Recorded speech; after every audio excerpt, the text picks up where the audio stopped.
Hello, everybody. Welcome in. Welcome back. 17 and some change on this Wednesday, on this hump day. I'm Des 17, and I come to bring my 2 cents.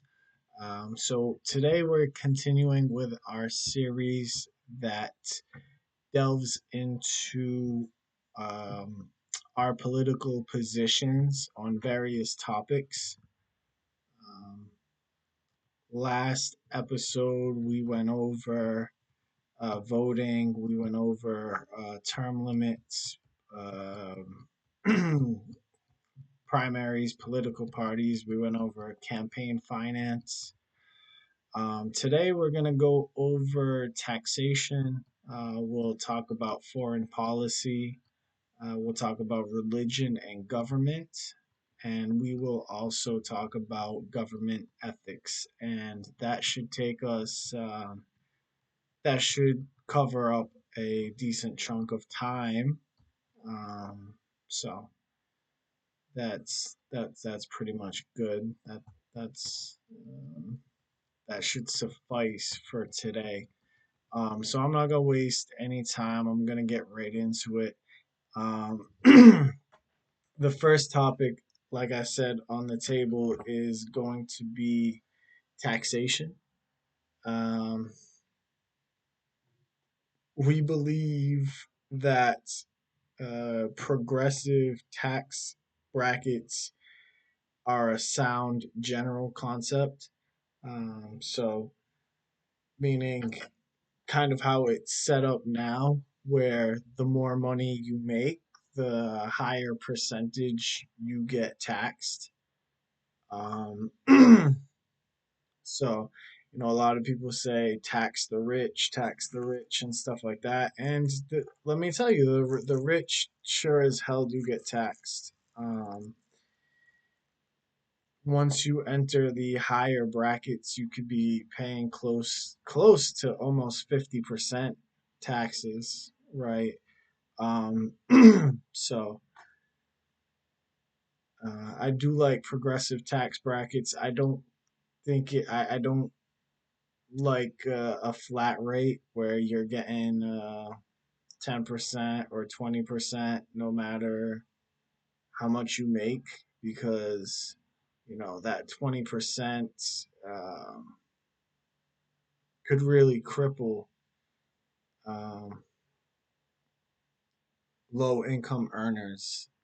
More than 40% would cripple the wealthy, right? I think taxation, first and foremost, is uh, I don't think it's theft. I think taxation without representation can be considered theft. But I see taxes as a civic obligation, a civic duty. Um, it's while I do believe that every job uh, that exists, just about almost every job that exists, contributes to society in one way, shape, or form. I think taxation is another way of being a contributing member of society. Um, so I do consider it a civic responsibility, right? To put into the roads and the streets and stuff like that. Um, I am more of a free market capitalist than I am a socialist, but I do believe in social programs because I recognize that capitalism creates a class of dispossessed.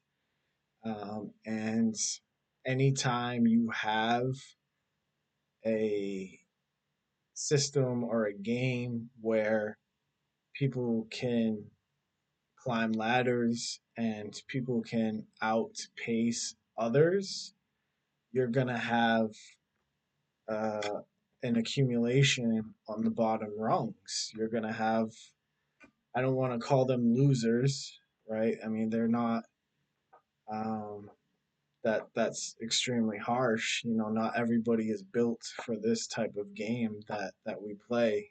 Um, but anytime you have a system that operates in that capacity, in that way, you're going to create dispossessed. And so I think as members of a society, um, we owe it to each other, um, or we owe it to uh, our communities to pitch in to social programs to pick up uh, these dispossessed, and that's what we do. That's what we have been doing for a long time, right? With safety nets and things of that nature. Now, not to get too far off topic, uh, I do lean. This sounds as though I'm also making an argument for, the collective over the individual. I do. I don't lean. I recognize the importance of both. I think they're both equally um, important, but I think it starts with the individual, right? So maybe I do lean towards the individual, but I mean, the collective is merely a collection of individuals, right? And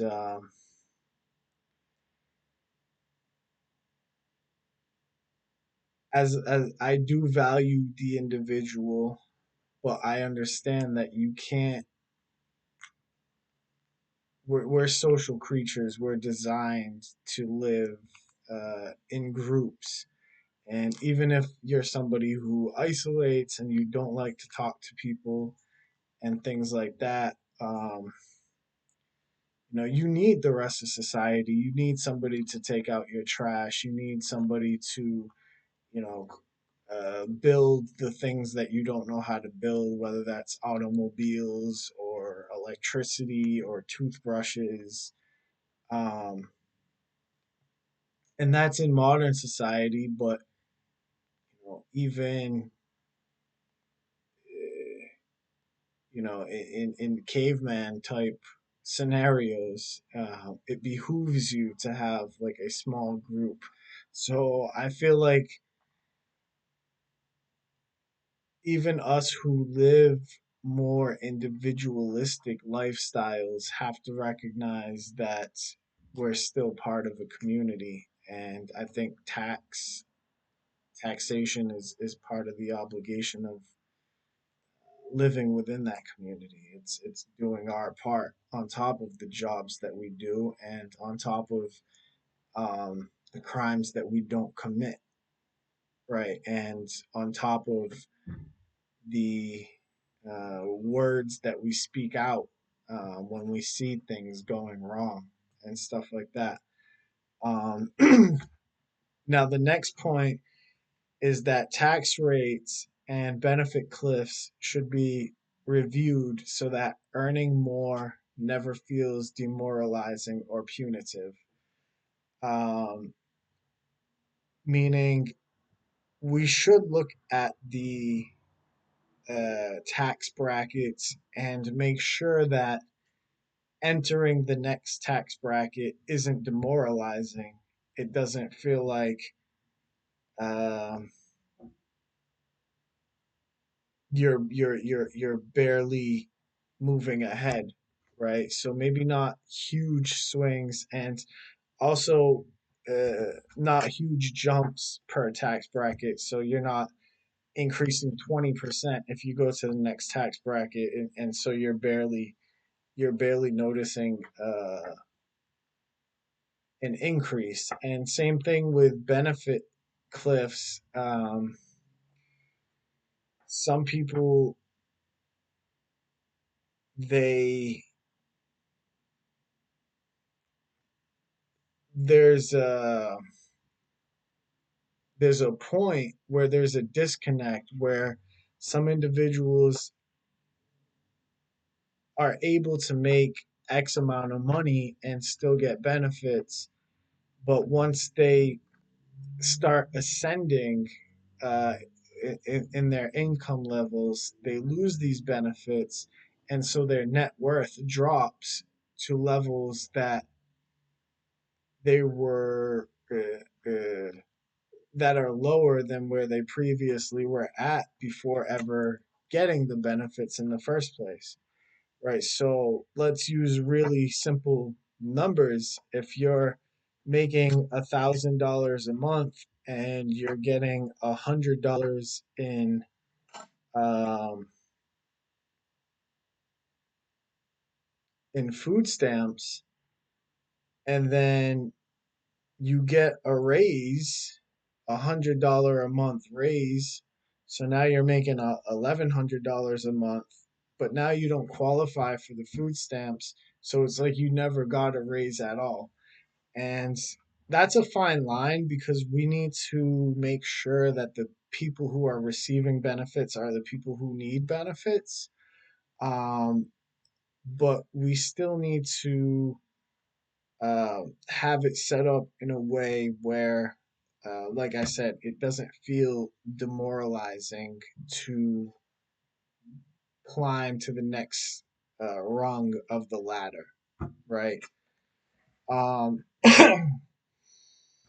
I think that it says our position stands as roughly half of tax revenue extracted from the workers, working class, should remain under government control for national obligations, budgets, and public priorities. Right now, 100% of our revenue is uh, minus the percentage that we get back, but the whole pie is allocated uh, by government agencies based on their priorities. Um, we feel like the taxpayers should be able to direct the other half. Um, so taxpayers would be able said to choose, right? It says taxpayers may select broad categories such as healthcare, education, housing, infrastructure, or defense, et cetera, et cetera. Um, and taxpayers may also direct funds towards specific approved programs or institutions. Um, so, what my vision looks like, what we believe would be the best case scenario is you get taxed and you also get a form. And on this form, you get to choose which social programs you believe in, which social programs you think your tax money should go to. Oftentimes people complain like, "Oh, my tax dollars are going here, here, and here, and I don't like it." And there's nothing they can do about it outside of voting for different representatives or a different political party. But I think people would feel a lot better um, if they were able to choose categories that they want to see their money um, go towards. And these could be broad categories, like I said, like healthcare in general, education in general. They could be general categories, or they could be specific programs, right? For those who don't want If you don't want to take the time, you could go general. If you want to really look into it, you can pick specific programs that you want your tax money to go to. And I think everybody would feel like more involved in the society, um, that way, as opposed to, yeah, well, I pay taxes in this stupid freaking city or this stupid freaking state or the stupid freaking government spends it on X, Y, and Z. At least this way, half of your taxes you get to choose where they go, right? And I only say half because you don't want to get into a scenario where you give 100% control to the people, um, and they underfund certain vital things that, who's gonna, certain non-sexy vital things like, I don't know, plumbing or something like that. Like, you don't want anything to be underfunded due to oversight by the general population, right? I mean, uh, you would hope that the government has experts who can use science and data and research and data to divvy these funds semi appropriately, you know. Um, and then public reporting should show where taxpayer directed funds were actually spent. So this should all be on ledgers. This should all be kind of, um, there should be accountability here as well. So if there's ever any audits, we can, pinpoint exactly where this money went, so it's not being stolen by our government agencies. So that's taxation. Um, Now we're going to talk about foreign policy. Foreign policy, uh, our relation to other countries, other nations. Um, the term nationalist kind of has a bad connotation to it, but I've said in the past that, if we're going nationalism versus globalism, um, I feel like we should all be on the same page, generally speaking, as a species. We should all be team human. We should all be team peace.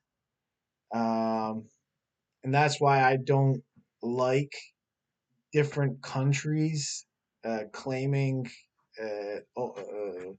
access to the moon, access to Mars, or whatever. Like, I don't like various space programs competing with each other.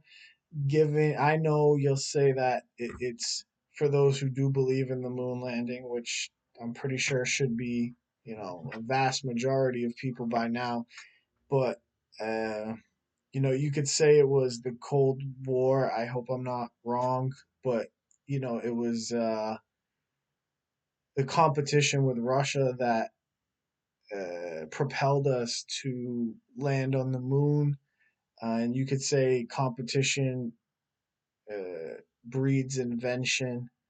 And so, therefore, we should be competing in space exploration the same way that we're competing in everything. But I think, you know, the fact that we need to find alternative places, and the fact that we all strive to explore and build for the most part as a species, I think there should be enough incentive for us to work together on space exploration. And various different things. Like, we should work together on a lot of different things as a species. But with that being said, I still think that every nation uh, should have its own flavor, right? I mean, diversity can be a strength, but Um,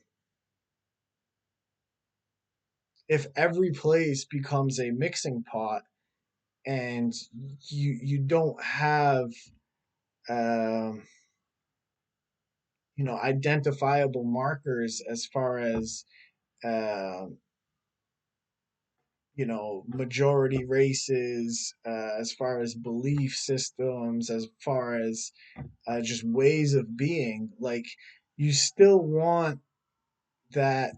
I guess that in itself is diversity, right? You want different nations to have different cultures. You don't want every nation to just be a melting pot, right?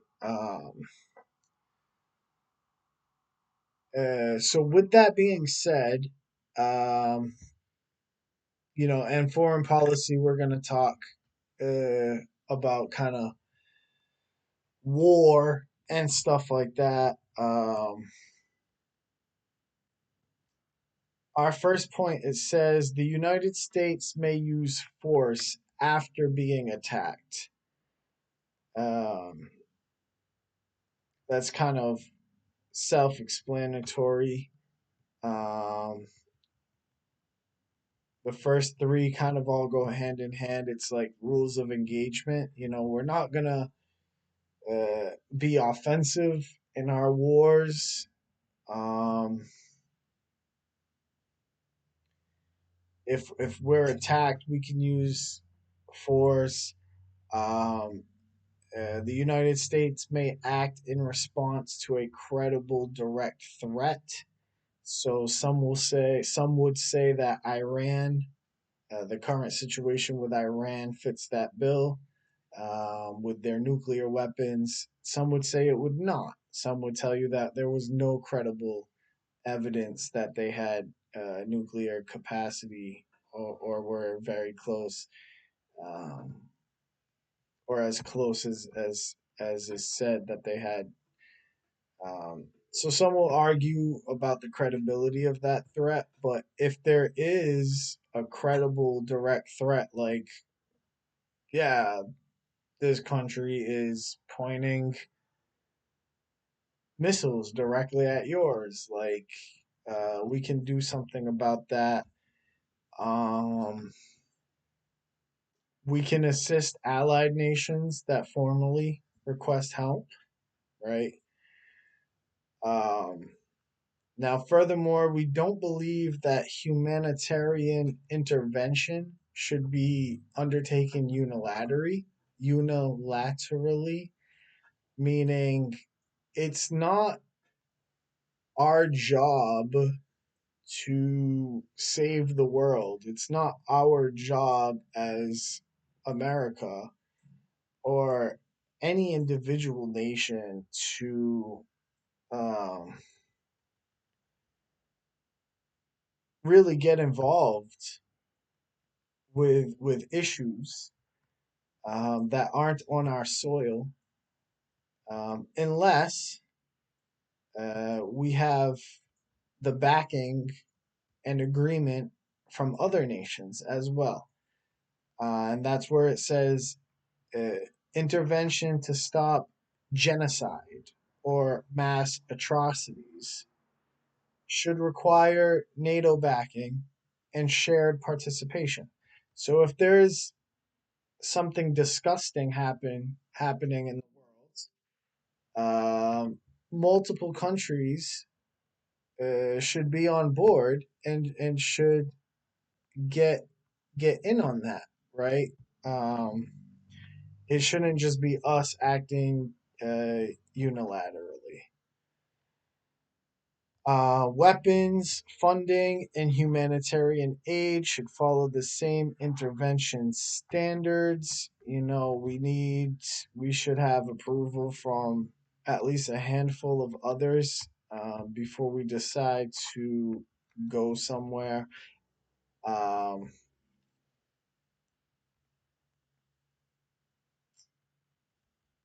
the United States, and maybe the humanitarian aid can be reconsidered.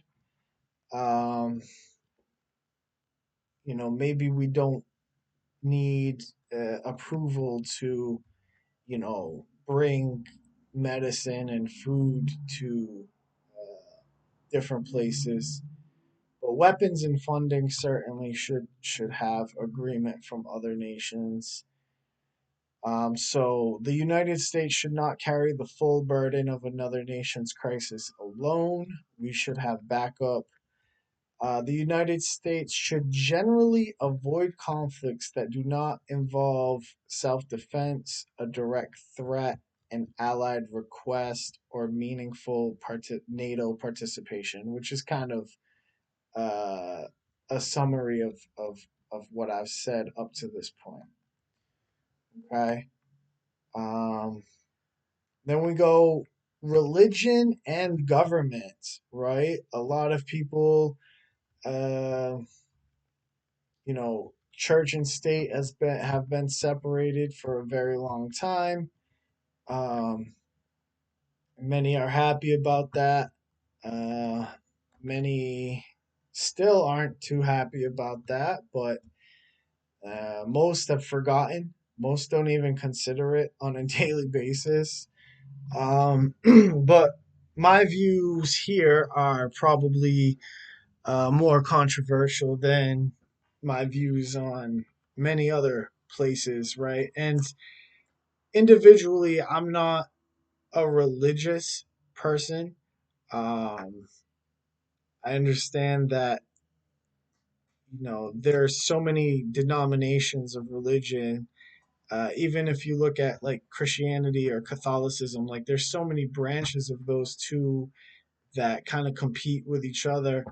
Me personally, um,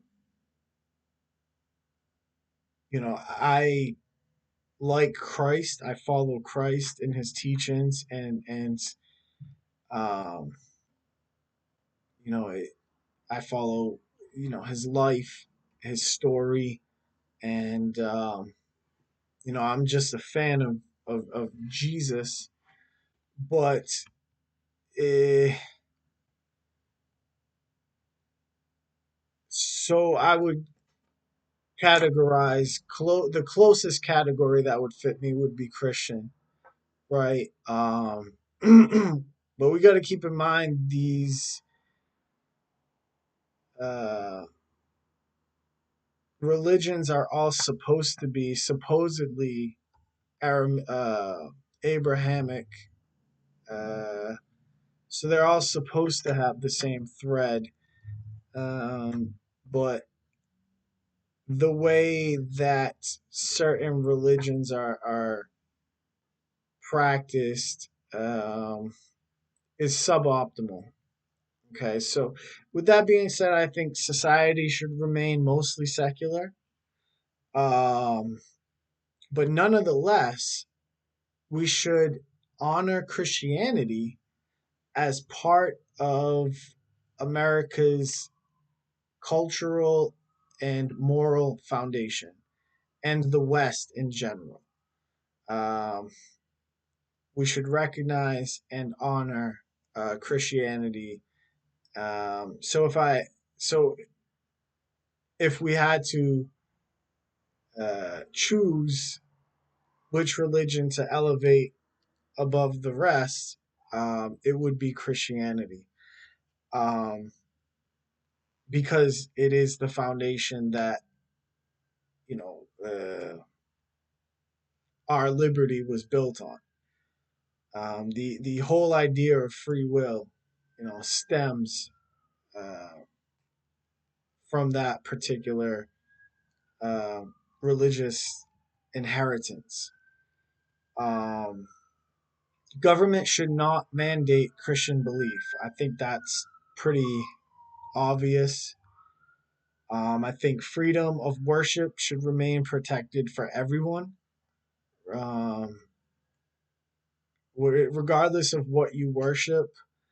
Um, you should have the right to do so, eh,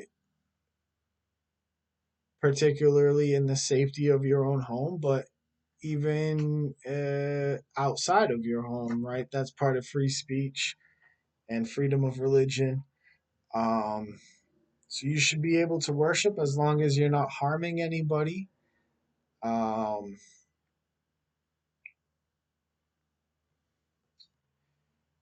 uh, and as long as you're not,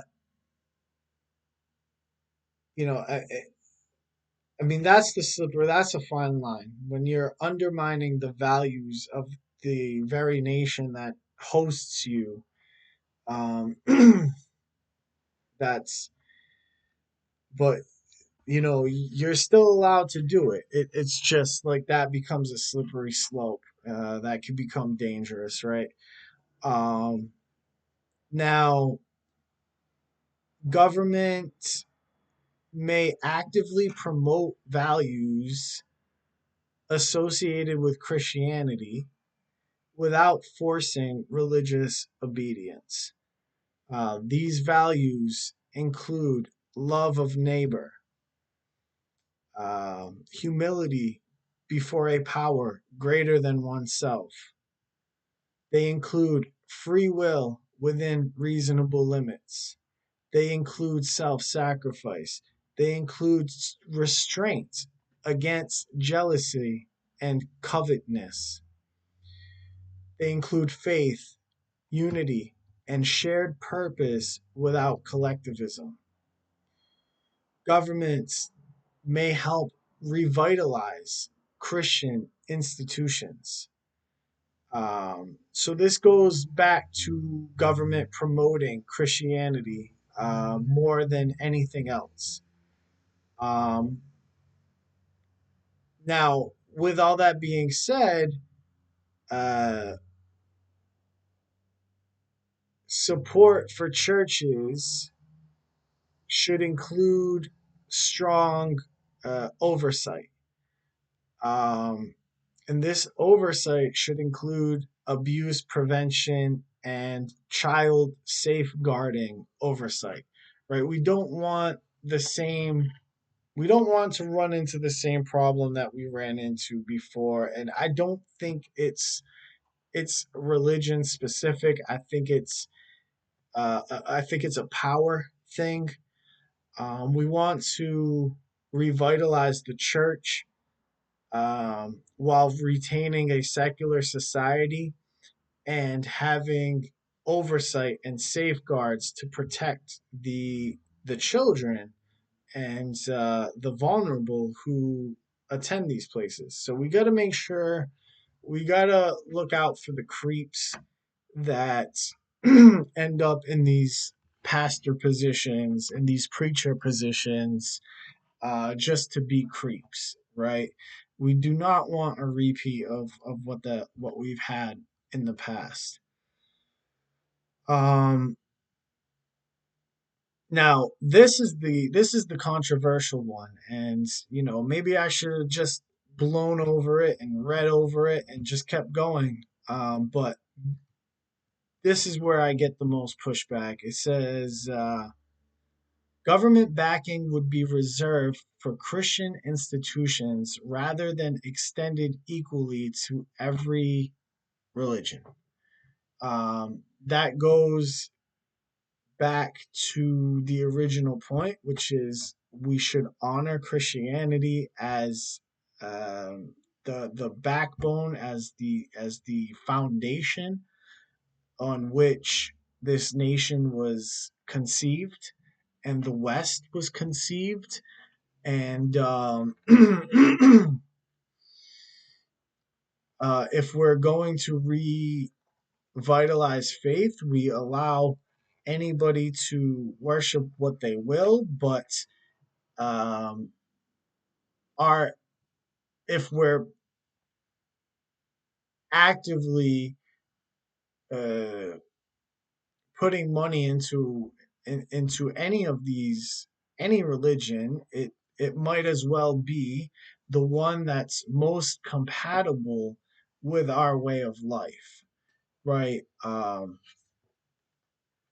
Judaism is uh, very archaic. In that's where most of the highly objectionable parts of Christianity stem from is Judaism. It's Deuteronomy. It's number Leviticus. It's all the old texts are in the Torah, the ones that talk about stoning people, enslaving people, and doing these types of things. Most of the objectionable stuff comes from that, but far, far, far, far, far less objectionable content exists in the Gospels, right? Um, the only thing that you could say is objectionable is Christ saying, "Oh, I didn't come to abolish the law, but to fulfill it to every letter." Um, but he brought a new covenant to this world, and I think the core of Christianity should be, uh, or the preferable denominations of Christianity to me are the ones that focus on Christ and not so much the law of the Torah that came before him. Um, and then Islam is Islam, and I'm not even really gonna get into that. Um,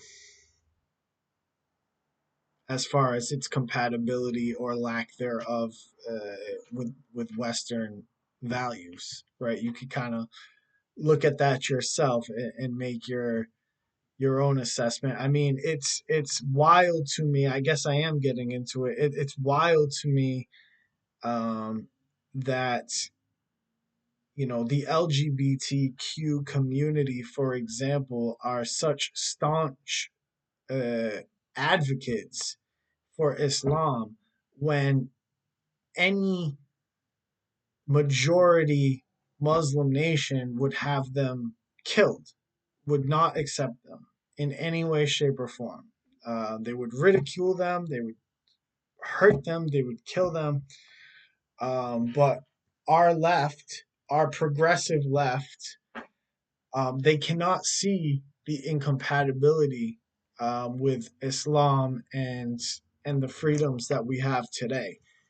They think Christianity today is still as barbaric as Islam is in relation to secularism, and it's just not. It's just not. You know, um, the vast majority of individuals who subscribe to Islam and do not live in the West uh, favor Sharia law, and the vast majority of nations who are uh, not to be redundant, but have a majority uh, of Islamic faith uh, follow Sharia law. You know, that means feminism. Forget it. Forget it. Like there's no feminism. Uh, it's you obey your man. You leave the house when your man says leave the house. It's you cover your face. Um, it's far more about submission to the man than you could imagine, right? And then I'll wrap it up here with government ethics. Our last court category. Um, we say elected officials may trade individual stocks while in office, but their holdings must be fully disclosed Their transactions must be fully disclosed. Um, Officials must recuse themselves from decisions that materially affect companies in which they have a financial interest. Officials must not use lawmaking, regulation, investigations, contracts, or public authority to enrich themselves. Officials must not manipulate a company for personal financial benefit or to profit from its failure. Corporations, lobbyists, and foreign governments should not be permitted to give gifts to public officials. Paid travel from those sources should be prohibited. Future job promises from those sources should be prohibited. And political influence should come through lawful public argument rather than private rewards. Okay. Um, Next week, we will talk about criminal justice and prisons. We'll talk about policing, and we'll talk about uh, gun rights. So I'm glad you guys could tune in. I'm glad you guys could join me today. Please do the same next week. Please take care of yourselves. Don't do anything I wouldn't do. And Godspeed. Goodbye.